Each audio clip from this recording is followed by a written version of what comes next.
Welcome to Salisbury University on the Air, a program highlighting the activities and the people of the campus. My name is Susan Purnell. When Dr. Janet Dudley-Eshbach became president of Salisbury University 18 years ago, few in the community realized just how transformative her leadership would be.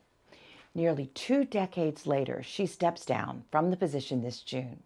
Today, she joins us to discuss some of the changes that have taken place on campus and in the community during her tenure, her proudest accomplishments at Salisbury, and what's next, both for her and for the university.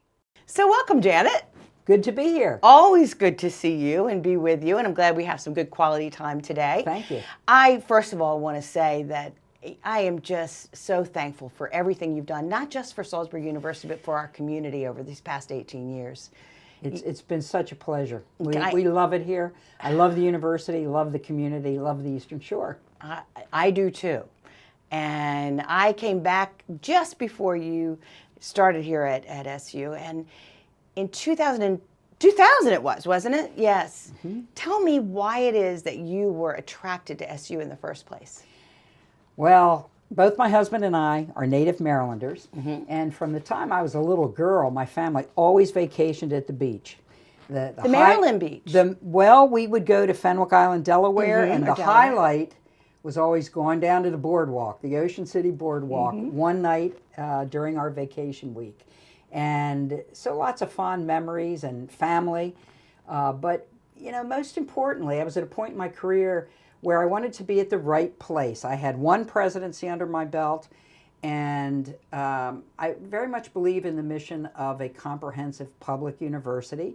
Salisbury, as Salisbury State University at the time, was such a strong institution, even in 2000. And so I knew I was coming to a place that was already kind of on a roll, and that there would be great opportunities to move the institution forward. And that you did. Thank you. Yes, ma'am. Thank you. So one of your first initiatives, I believe, was diversity. Yes. You wanted this college to represent more the diversity of Maryland as a whole. Right.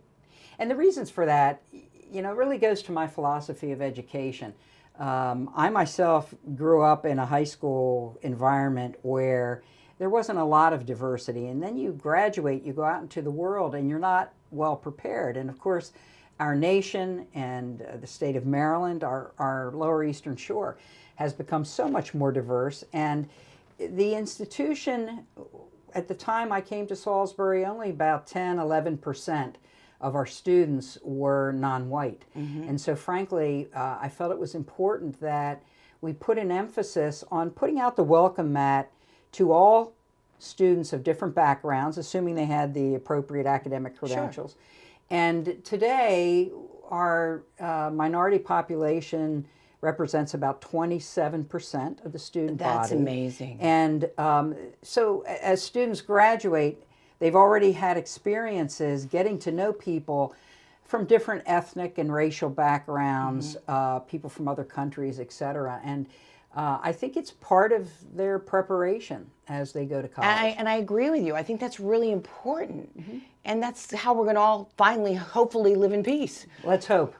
Living next to each other. That's right. Right. Now, it's not just diversity that's increased. The student body when you got here was, I believe, 6,500 maybe? Yeah, there were about 6,400 students when I got here. Okay. Now we have about 8,700 students. So it's a more diverse group. It's, a much larger student community. Though the campus still is very friendly and has that warm campus feel. So we've grown. The graduate student population is about 10% of our total student population. And importantly, not only have we grown in the number of students at the university, but the academic profile of the students has increased. It used to be, decades ago, Salisbury was kind of the fallback school. If you didn't get into the college or university of first choice. That's how it was when I was growing up. Salisbury is now a selective university. Along with College Park, we are the most selective public university in the university system of Maryland. I didn't know that. Yeah, and so we're really proud. This fall, for this fall's entering class, There'll be probably 8,000 applications for 1,300 seats in the freshman class. That's just amazing. That's very competitive. Now, you've also grown not just in size, but in reputation. I know you've gotten many accolades from different magazines, U.S. News and World Report. Well, tell me a little bit about that. Well, we've done well in those rankings for many years, but there are some things that we've done a little bit differently. We now have an honors college, which was established some years ago. And for this year's freshman class, we recruited 12% of our students into that honors college. And so that has helped also raise the academic profile of the institution. I could point to things like the pass rate on the nursing licensure exam, which all nurses must take before they can practice. Ours is the highest pass rate in the state of Maryland, higher than Johns Hopkins University. So that's truly remarkable. Our online MBA program has been ranked one of the best in the nation.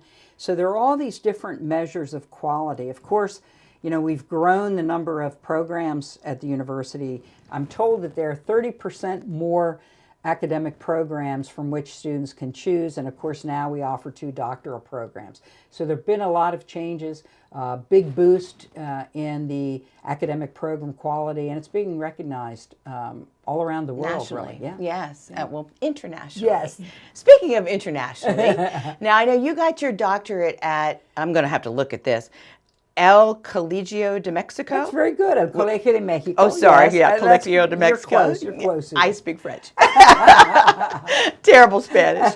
Anyway, and I know you have championed the study abroad programs and the bringing in of international students. Tell us a little bit about those efforts. Well, again, that is a part of our diversity efforts, and it's preparing students for a world that is increasingly shrinking. And so today at the university, there are students from over 60 different foreign countries. Oh, gosh.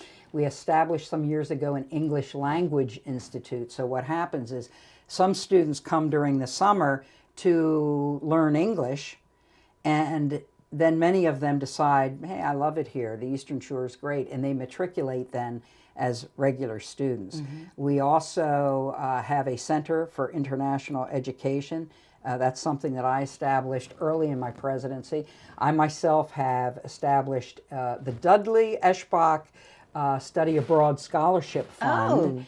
And the goal is, like you, I learned so much from my experiences abroad that I'm trying to create that opportunity for others as well. And so, there's a long list of things we've done. In the hallway that connects the Academic Commons with the Guerreri Student Center, we have put up the flags. It's a representative of all the students? Representative of the students of different countries. So it brings, in a very visual way, greater awareness to the fact that we don't live in isolation. We are part of a world of nations, and so again, yes, that's been a major focus of my presidency. That's great. Now, also, you have opened up higher education to people who you wouldn't normally think of as college students, alternative students. I don't know what you call them. Tell us a little bit about that kind of a program. Well, not everyone is going to be able to come to campus and for 4 years. For 4 years, Right. And so we've established a lot of really close connections and transfer agreements with community colleges. This will be increasingly important as Governor Hogan is extending free community college options to Marylanders. But in addition, we've really grown the number of online programs that we offer. I say online, some of the programs are hybrid. That is, there'll be some online instruction and some face-to-face interactions in person with faculty. And so we now offer Salisbury University academic programs at 5 satellite locations around the state of Maryland, and also at an Army base, military base in Germany. And so these are some of the ways that we're trying to get education out to others, keep higher education accessible and affordable by bringing in those transfers from community colleges. And something I'm kind of proud of, I had a cousin by the name of Rick Dudley who had cerebral palsy. And when he passed away, he left nearly $500,000 to the university. Did he? To establish what I think is the only scholarship fund of its type in the nation, and that is a scholarship for graduate students with disabilities of all types. So again, the message is we're trying to make opportunities available to individuals who might not otherwise be able to pursue a college education. Fit that typical college profile. That's right. You've also, for years, as I mentioned earlier, been working to strengthen the relationship between the college and the community. And I so appreciate that. What have been some of your favorite initiatives in that area? Well, this was really important to me because, frankly, town-gown relations were an issue. I think when I came to Salisbury, there was concerns. There were many individuals living in the residential communities proximate to the college, concerned about the degradation of their neighborhoods or the way students partied in their neighborhoods. So we revised the Student Code of Conduct so that students know whether they live on campus or off campus. Same rules apply. Same rules apply. The other thing is, in terms of the growth of the campus, instead of encroaching upon residential neighborhoods, we looked east towards the other side of U.S. Route 13. That's where a lot of our growth and development has been, to really protect the residential character of neighborhoods. We have tried to work very hard with downtown officials. Mayor Jake Day has been amazing in helping us do some things downtown for the revitalization. You have a great presence downtown. Well, and it's growing. So we opened an art gallery downtown, and thanks to the generosity of a number of individuals, we're gifted the Plaza building, where we are hoping to very soon cut the ribbon on a Center for Entrepreneurship. These partnerships between the city and the university are so important. We're a public entity. We get taxpayer dollars. So what we've tried to do is open up the university to the larger community. We want the community to be proud that this is a university city or college town. And, our students have been such an important part of this effort. Every year, thousands of students do all sorts of volunteer efforts. We have the big event, and I Love Salisbury, where students are going into communities and helping with community cleanup in the springtime or in the fall. I think that has been huge in mending any fences that were there, because I've talked to community members who say, they came and they cleaned up my whole lawn. It was amazing. Well, the elderly particularly have appreciate been that. very appreciative. And when they get to know our students, I think people become really appreciative of the presence of the university. I think they do too. Now, 2 years ago, a study was done by Beacon, which is Business, Economic, and Community Outreach Network, Memo Derrick's group, that said that your university brings nearly $500 million in revenue annually to our community. That boggles my mind. Has that increased over the time you've been here? Oh, dramatically so. I mean, as the university has grown, we now have, well, just under 1,800 employees. So we're one of the largest employers. Obviously, the students are spending money in the community. When their families come, family weekend, homecoming, alumni come back.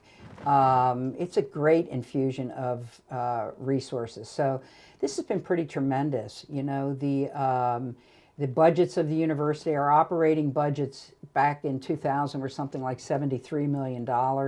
Today, it's about $183 million. And so that money flows. That's huge increase. Yeah, much of that ends up flowing back. People spend locally, and I'm thankful for that. I really have seen an influx of college students and their parents coming into our store. in the last few years versus when I first came back to the shore.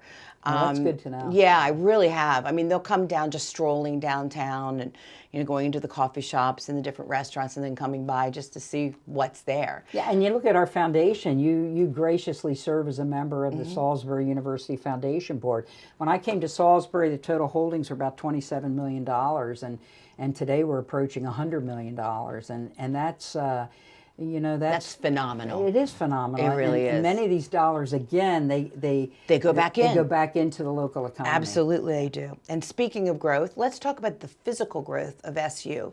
The skyline's changed since you've been here just a bit. I don't even know how many buildings have gone up since you. Do you know? When I got to Salisbury, there were 59 buildings that were part of there. Today, there are 89. 30 and new I'm blown buildings. away. Now, not all of them are these 150,000 square foot large buildings, but yeah, we've grown dramatically. The skyline has changed. We've improved the section of U.S. Route 13 that bifurcates campus. Right. And yeah, I mean, whether it's Henson Hall, I guess, was the first. Conway Hall, formerly known as a Teacher Ed and Technology Complex. Purdue Hall, Siegel Square. Remember the old Allenwood Shopping Center? Oh my gosh, yes. Siegel Square, which was a dream for me. I really wanted to improve that. It's so that beautiful. Corner of campus. It's all been done so tastefully. I think that's great, and things fit. Even if some of the buildings are a little bit more modern, like the Guerreri Commons, a little bit more modern than say Holloway Hall, it still works with the ambiance of the college. Everything that I've built. Here's the thing. I know behind my back people probably joke that whatever I build, it's going to have columns, and it will have red brick. It will fit. Yeah. That's been very important to me. Even on East Campus, we've greatly improved the outdoor athletic facilities. The new Siegel Stadium has brick. It does, and it looks so good. Thank you. Many university campuses are kind of a hodgepodge of different types of buildings, and I think one of the things alumni really appreciate is that classic look of campus, which we've maintained. And of course, we've maintained our status as a campus arboretum. So the campus, particularly this time of year, things are in bloom. It's just absolutely gorgeous. Yeah, this is a great time of year to visit, isn't it? It's so beautiful going under that little arbor that leads from the pergola. side. Pergola, that's the word beautiful. for it. Right. Yeah. It really is. Now, despite all this growth, yes, and which has been truly amazing, you also have maintained an environmentally friendly situation here. In fact, I think you've been, in fact, lauded in many ways for your sustainability practices. Yes. Tell me a little bit about that. We've gotten many environmental awards. I guess to me it's kind of a big deal that the Princeton Review, which is a very revered publication in higher ed, is very selective, but has put us in the category of one of the nation's greenest colleges. So that means a lot. And every new building that in recent years has gotten LEED certification awards. And that means, I think it's leading in environmental and energy design, something along those lines. And so, for example, there's a green roof, a grassy roof on the Patricia R. Guerreri Academic Commons. And that serves a number of purposes, which helps us be more energy efficient. Recently, over the on the College Ave parking lot, we now have a solar canopy. Is that a solar canopy? And I wondered. I've driven by that so many times. I didn't know that was a solar canopy. Yeah, because I was one of the early signers of the American Colleges and University Presidents' Climate Commitment. So we're working on these environmental issues with the idea that we will achieve carbon neutrality, and by, I think it's 2050. And that's a difficult goal, but it's the way that it's what we should be doing. And so it's gratifying to know that in a small way we are kind of leading in these environmental issues, and our students are aware. Our environmental studies program didn't used to be a major. It's now one of the fastest growing majors at the university. I didn't know that. Yeah. I see. I learned so much. You asked me how long I've been doing this. I can't stop because I learn something every time. There's a new event coming up that I need to not miss. Well, there is no test at the end of this Thank season. goodness. So we're good. No grade, no No, nothing? no, no. Well, you get an A. Oh, well, I'll just tell thanks. you that. Already. Yeah. Great. Anyway, you mentioned the new Siegel Stadium, which is so beautiful and so befitting our great athletic teams here. I know there's 21, I think, varsity teams Yes. here, and now they have places to play that are befitting their caliber of play, which Yes. is fabulous. Yes. How many NCAA titles have we won since you've been around? You know, since 2000, we've won between the Capital Athletic Conference Championships and National Championships, 40 different championships. And in fact, this weekend, both men's lacrosse, they're out for their 13th national championship. They're in the finals, and going to the semifinals and hopefully the finals are the women's lacrosse team as well. I'm actually wearing a women's lacrosse piece let me of bling. see that. So in the course of my presidency, Nice. I've got maybe 18 national championships, I'll say, and our track and field athletes also are performing and hoping to do well in the NCAA. So the teams just It's are exciting. Oh, there's so much talent, and these are student athletes. We're Division III. So our athletes, They don't get scholarships for they athletes, don't get do they? scholarships, and actually they outperform non-athletes in the classroom. Is that right? Academically. Boy, Yeah. that's amazing. pretty impressive. Yeah, very impressive. Now, you've attributed a lot of SU's success over the last 18 years to private donors. And I wondered if there were anyone in particular you wanted to thank or acknowledge. Oh my. I know that's a long list, It yes. is a long list. Yes. People like yourself who have supported the university in so many ways, Well, Susan, and you know. I'm minor league compared to some of the big Well, boys. I don't know. You know, we've been very fortunate. Salisbury is unique as a public comprehensive university. I think of the founding fathers as being people like Frank Perdue, and certainly the Guerreri family. Michael and his dad, Alan, and the siblings have been so supportive, and the Seidel's, and it just, you know, I could go on and on. I'm going to get in Dave trouble. Rommel. Dave Rommel, who is going to make this Center for Entrepreneurship My father would possible. be so proud. He called him Whitey growing up. we Well, love you know, Dave Rommel. We've been very fortunate. There's Palmer and Tony. Palmer Gillis, Tony Gilkerson, who gifted us that plaza Yes. building downtown. Yes. You know, Dick Henson. Oh, yes. Dick Henson, who Continues to give. who continues, his foundation continues to give. So there are many, many very benevolent and philanthropic people who Right. have helped contribute to the success of the university. I know during your tenure here, you have pushed for more equitable funding within the University of Maryland system for SU. Tell me a little bit about that and what you think maybe still needs to be done. Well, there's always a lot that can be done. Frankly, without getting too deep into these weeds, the university system has what they call a funding guideline and not a formula. Most public higher ed systems will have a formula, and you're funded based on the numbers of students that you serve and whether they're graduate students or undergraduate students. That's been a source of frustration for me over the years, though, as I said, our operating budgets have increased dramatically. But the reality is, I'd like to see the university system take a fresh look at this. I've been told, well, you do so well with what you have. Oh, I hate that. You don't need anything more. But you know, in business and in the real world, enterprises that do well are rewarded, and you try to incentivize the high graduation rates that we have. And so this is something, it's not a complaint, it's an observation. I think there's work that's left to be done, and hopefully the next president will continue to press to ensure that Salisbury gets its fair share of the state's resources. Now, on another subject, I know you've written some op-eds for some national reviews, and one featured the fact that your son matriculated here while you were president. What was that like? Well, that was a mixed blessing. My son, I think, to try to demonstrate just because he was the son of the president, he wasn't a nerd, did enjoy himself as a student. Well, most do.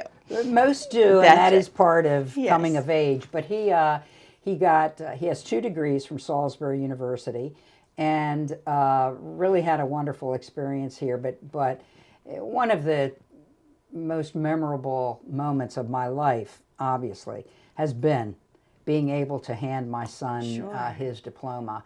And, that's another reason Salisbury University will always have a very special place in my heart. Right, because you're a mom of an alumnus. That's right, that's right. Now, the next question that I'm going to ask you, I got to tell you, I know zero about the issue of shared governance. Yes. I know that that's important to you, yes. So I thought you might want to speak a little bit about that. Well, here's the thing. Shared governance is really giving the employees, that is faculty, staff, but also the students, a voice in building the institution and creating a vision for the future of the institution.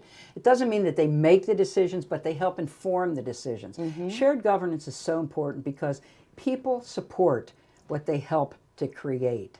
And particularly in higher ed, rather than a top-down management style, while I have tried to at times plant some seeds and push a little bit to get some things done, it's been very important to have open planning sessions, strategic discussions about what is good about the university and what needs to be improved upon.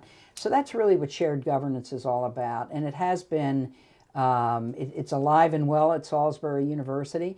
Sometimes, you get this we-they management employee type of relationship, and shared governance helps break that down, and we're all working towards a lot of the same goals. That makes a lot of sense to me. Basically, it's listening.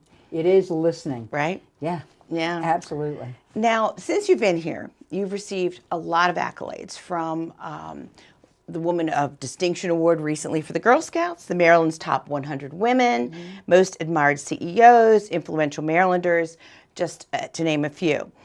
What do you think it is that makes you an effective leader? You just a moment ago said it's important to listen. You can't come in like a bull in the china shop telling people the way it's going to be. Okay, so you listen, you learn the culture of an institution and its surrounding community. At the same time, the presidency is not a popularity contest. So once you get to know the place, it's important that the president do what only the president can do, and that is to look down the road at what some of the opportunities and, frankly, threats might be, and to take some risks, to push people, even though you tick them off sometimes. Institutions generally, and maybe particularly institutions of higher education, can be a bit resistant to change. No one in this fast-paced world in which we live, and no institution, can stand still. So I have been a change agent. I think you really have in so many ways. So again, you have to be willing to take risks and at times maybe lose friends or not make friends that you would have, but to do the right thing. And at the end of the day, I came to the realization early in my presidency, and if you count my former presidency, I've been a president 22 years now. And it's true, it is lonely at the top, as they say. And like everybody, I wanted to be liked, but I came to the realization early in my second presidency that it would be more important to me at the end of my term as president for people to look back and say, wow, I didn't always agree with her, but look where we are. She pushed the institution forward. Right. So I'll tell you another thing that I think is one of your strong points. It's your sense of humor. Well, that's got me in trouble sometimes, too, Susan. It can. It can. But I'm just saying that I know a lot of times you can diffuse situations with that, and I think that that's, really an important thing to have in your arsenal of leadership skills, and you really do have that. Well, it's nice that you say that. I'll tell you, recently, now that I made my decision to step down and the days are counting down, I've been shedding layers of stress. And my husband actually commented to me the other day, "You're getting your sense of humor back." Oh, I love that. So I think maybe it was kind of tamped down a little bit during earlier years. I'm sure you have to curb it a little bit in political situations. I try, but I'm really ready to let my hair down. I bet you are. I know for a fact that you do like to have fun. I do. So what are the most memorable, fun experiences that you've had during your tenure here? You know, it's such an honor to, I mean, I consider this the greatest job that a person could have. It's been Mine truly- is. Sorry. It's been wonderful, Susan, and you know, I've had the opportunity to meet many international leaders, former presidents of the United States and other countries. We've had great speakers on campus, like the best speaker I've ever heard was Congressman John Lewis. A lot of people don't know he's him, so but impressive. he is remarkable. Whether it's a former civil rights leader or someone else, it has been great. But my favorite moments are kind of the fun moments. I'll just mention one. We had a major snowstorm and had to cancel classes one day, and frankly, I was in the president's house getting stir crazy, and so I called the VP for Student Affairs and said, I want to go out and make a snow gull in front of Holloway Hall. I So she remember said, seeing pictures. Yeah. Yes. She said, you mean a snowman? I said, No. a snow gull. So we rounded up a bunch of students. We had hot chocolate, and you know, there as we made this snow gull, there was a student who said, you know, this is so fun. I've never made a snowman before. And to make a snow gull with the president. So that, you know, I've got some great pictures of that moment. And I that was, do that was remember so much seeing that. fun. That was Yeah. before Facebook. But I remember seeing, maybe it was in the paper, I Yeah, don't know. But yeah. I do remember seeing that. I didn't know you had spearheaded that effort. Oh, absolutely. How about it? Now, what will you miss? What will you miss the most when you leave here? You know, the opportunity, I think, to lead. You know, we've got graduate commencement this evening as we're filming this, and tomorrow 2 commencements. And to stand up there and preside over commencement is a tremendous joy. To see the joy in the faces of our graduates and their family members, that's very exciting. Yeah, the dreams have come true, and you That's right. helped that happen. Yeah, and it makes you remember why Yeah. it is that you chose a career in higher education in the first place. You know, I would also say I'm going to miss my beautiful office. I'm Yeah, currently, you do have a nice office. I do. I know. And I'm relocating my books to a faculty office, much reduced in size. I'm sure. Nonetheless, I'm excited to have one. Yes. And, you know, gosh, I've had such tremendous staff support.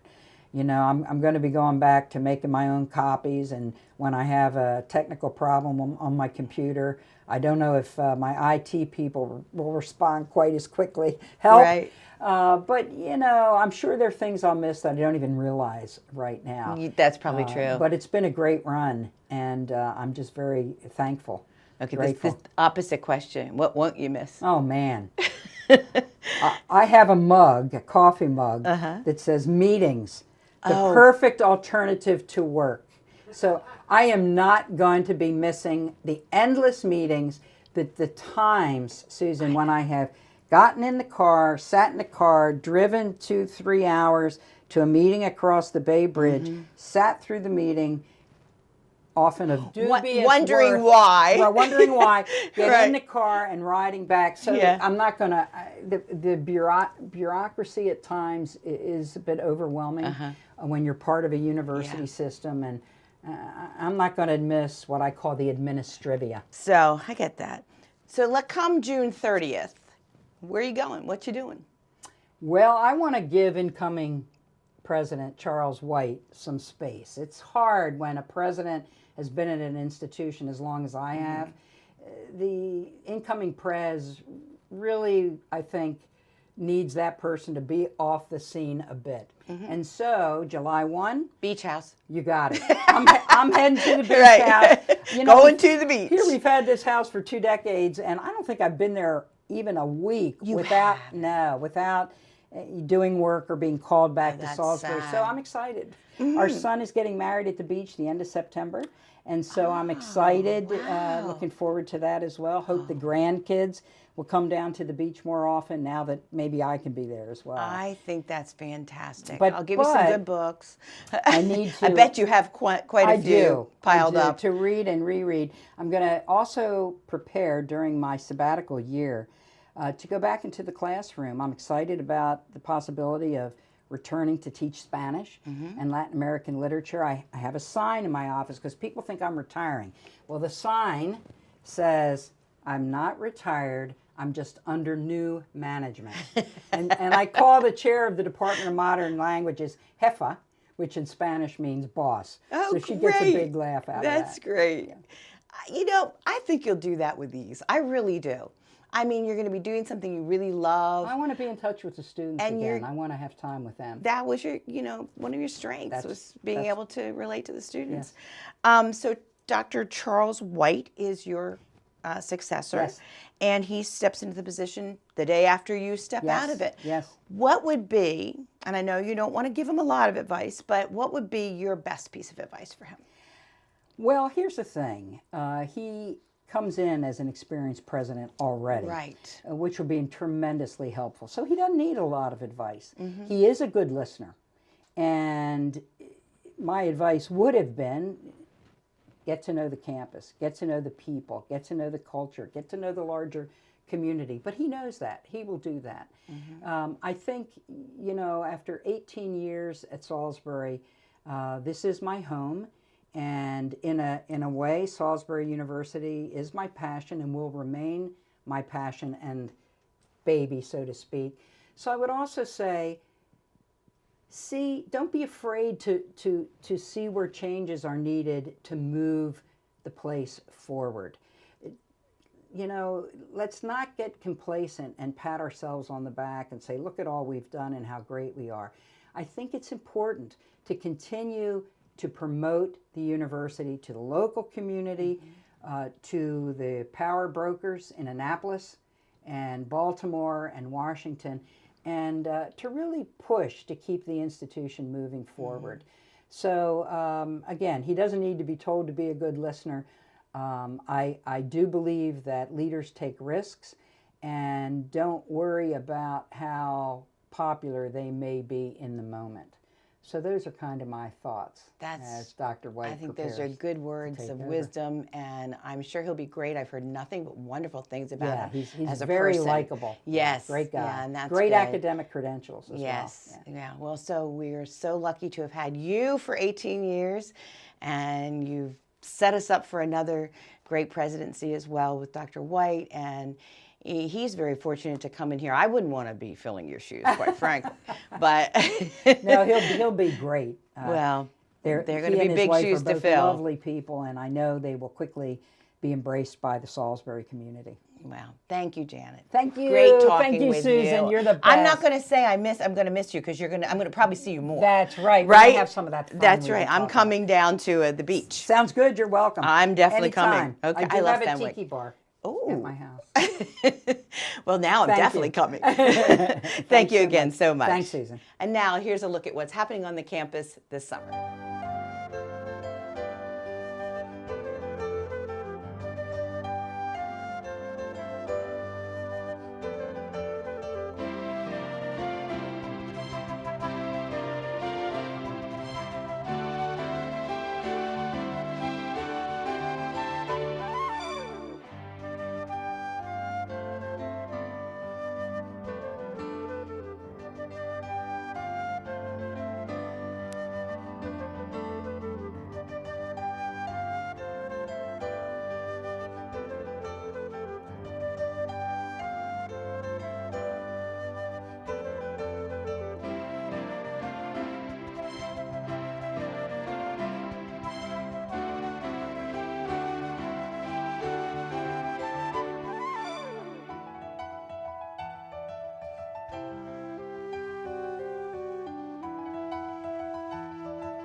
I know many state and local officials and organizations, from Governor Hogan and U.S. Senators Ben Cardin and Chris Van Hollen to the Salisbury Area Chamber of Commerce, the Friends of the Wicomico Public Library, to the Girl Scouts, have all applauded Janet in recent months for her tremendous service to SU. Please allow me to add my own appreciation for all that Janet has done and best wishes to her in the next stage of her life. And as we approach the end of another academic year, I extend best wishes to all of the SU graduates, as well as those students planning to return next fall. Have a safe and enjoyable summer. I'm Susan Purnell, and this has been Salisbury University on the Air. Thank you for watching.